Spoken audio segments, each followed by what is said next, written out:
Olá, tudo bem? Eu sou Emildo Coutinho e este é o canal Emildo Coutinho Escritor. Eu falo de diversos assuntos nesse canal, desde que seja relacionado a livros, especialmente os meus livros. Tem outras playlists sobre alguns outros assuntos, mas o foco maior é sobre os meus livros. E eu acabei de receber, melhor dizendo, alguns dias atrás, algumas cópias do meu quarto livro sobre o leite não derramado, um romance dos tempos de hoje. Esse livro, ele novamente é autoficção, apresentado como ficção, mas coisas que eu vivi, e mais especificamente foi sobre uma perseguição política que eu sofri em 2002 no então governo federal, né? Através do Estado do Paraná, Secretaria de Educação. Eu narro tudo nesse livro, tudo que eu passei. Não foi fácil. Faço também um reflexo sobre a educação, o ensino e outras coisas. De uma certa forma, ele é...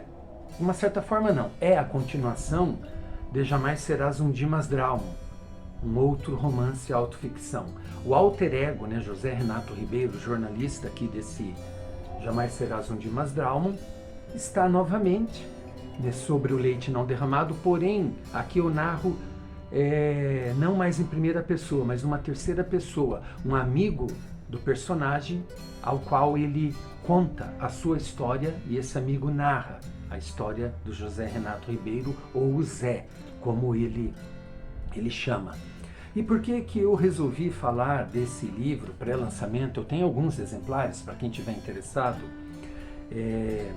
Porque na segunda-feira desta semana, Felipe Martins, o ex-assessor de Jair Bolsonaro, assessor internacional, ele foi preso. Ele já tinha sido preso e solto, né, pelo ministro Alexandre de Moraes. Agora ele foi preso definitivamente, vai pagar fiança, enfim, fazer ali uma série de coisas, por conta de um gesto de supremacia branca, né, racista, que ele fez.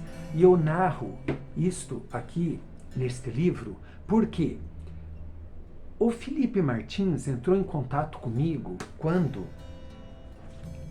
após, na verdade, o lançamento da História da Congregação Cristã, dos primórdios na colônia italiana em Chicago no século XIX, a reunificação das igrejas na mesma fé e doutrina nos anos 1980. Então, assim, a família do Felipe Martins é da Congregação Cristã há 75 anos. Ele entrou em contato comigo por conta desse livro. Aí que eu fui descobrir quem era Felipe Martins. E eu falo sobre ele também na pesquisa para escrever esse livro, que é o esclarecimento dos novos atos, a história de uma pesquisa inquietante. Então olha só como que as coisas vão se entrelaçando. Ele entra em contato comigo por causa do meu primeiro livro. Aí no terceiro eu falo sobre ele, que é a história da pesquisa. No quarto, novamente eu falo sobre ele, porque ele está envolvido com essa ideologia que me perseguiu, que perseguia professores, que incentivava alunos a filmarem professores em sala de aula, e não só a filmarem, incentivarem, melhor dizendo. Nós caíamos em armadilhas. Eu caí porque eu era novo no Estado. Era o meu terceiro ano no Estado, muito imaturo ainda. Eu caí numa armadilha e até então, ou melhor dizendo, depois disso foi assim, momentos bem difíceis que eu vivi, todos narrados aqui. E esse livro é a continuação do segundo, então há uma espécie de relação entre todos os livros, né? Isso dito, as notícias de Felipe Martins, quando você pega no YouTube aqui, né? Tem várias notícias, desde defendendo ele, quando a ideologia é a dele, por exemplo, a revista Oeste. A revista Oeste, eu falo dela aqui, ela publicou uma matéria, replicou uma matéria muito mal escrita, porque eu não fui ouvido, e Gazeta do Povo, Revista Oeste foram replicando a mesmíssima matéria sem me ouvir. Sem me ouvir. Só a Banda B depois me entrevistou, mas também aquela edição totalmente sensacionalista para vender, né? Jornalismo é outra coisa que eu abordo aqui, né? Porque eu sou jornalista também, eventualmente eu estou falando do jornalismo. Então nós temos aqui quem o incriminou, né? Temos no UOL, ex-assessor de Bolsonaro é condenado por gesto racista no Senado, né? Ex-assessor de Bolsonaro é condenado por racismo após gesto no Senado. A CNN, MPF denuncia Felipe Martins por suposto gesto racista em sessão do Senado. Acho que é. Bom, aqui está misturado com notícias velhas, né? Com notícias lá de trás. Mas eu quero mostrar para vocês o gesto que ele fez. Tem um vídeo aqui que eu já falei sobre isso. Mostrar aqui para vocês através desse... Com os detalhes, qual a pena aplicada nesse caso, hein, Janaína? Vamos ouvir aqui. Pois é, Thiago. Foi aplicada uma pena aí de 2 anos e 4 meses de prisão em regime fechado, mas aí isso foi convertido à prestação de serviços comunitários.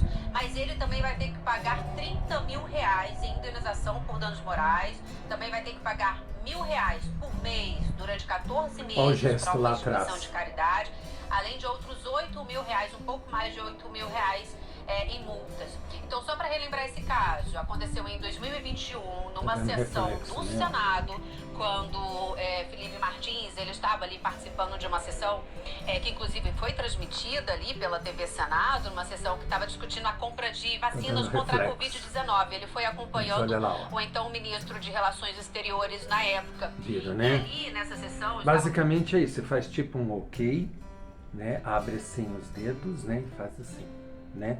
Sobre o leite não derramado, já é uma referência ao leite que esse governo passado bebeu como referência à supremacia da raça branca, como se a raça branca fosse melhor, mais pura, consequentemente tem um valor maior, né? Eu vou ler aqui para vocês, da contracapa, o texto, tirado do romance. Certa vez caminhava tristonho pelas gôndolas, olhava o nada enquanto Elisa comparava preços e promoções. Na seção do leite parou. Pensava que com a queda no custo do combustível, o litro também ficaria mais em conta. Lê do engano, quase R$8 uma caixa. E olha que costumava comprar um fardo de 10. Pobre Zé. Pobre de mim, pensava, sou um bezerro e não posso beber meu leite. Tomava litros, litros e mais litros, com bolachas doces e salgadas. Bolachas, assim os curitibanos chamam os biscoitos. Inutilmente comparava os preços das marcas, variação do mesmíssimo alto custo, pensou. Como de praxe, sua mente foi longe. O leite que agora era impossível de adquirir fora bebido pelo presidente e seus comparsas, simbolizando a supremacia da raça branca, como sempre negaram. A negação do óbvio faz parte da característica humana. Assim fizeram os nazistas em relação ao Holocausto e agora a extrema-direita em Israel nega o extermínio dos palestinos em Gaza. Toda a estética bolsonarista é nazifascista.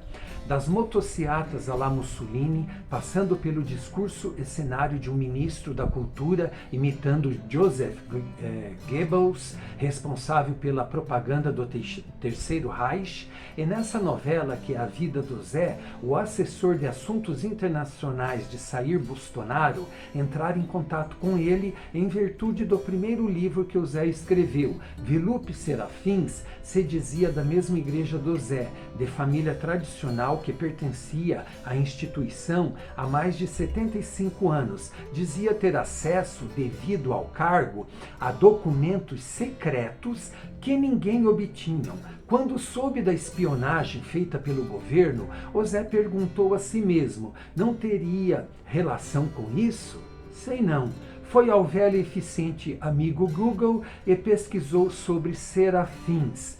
Discípulo de Olavo de Carvalho, o assessor do presidente era nazifascista de fazer gesto e tudo. Fora acusado de tal e havia vídeos na internet mostrando os movimentos. Não obstante, pensou Zé, devo passar por cima disso tudo e ver no que ele pode ajudar. Respondeu, porém Serafins não tornou a escrever.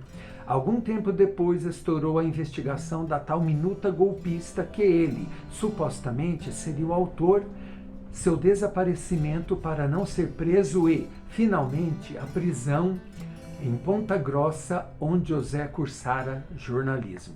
Então é isso. Pré-venda, R$50, 200 páginas, deixa eu ver exatamente, 201 páginas. Livro bem gostoso de ler, tem aqui todo o que eu passei, eu recomendo. Nos vemos na próxima e até mais.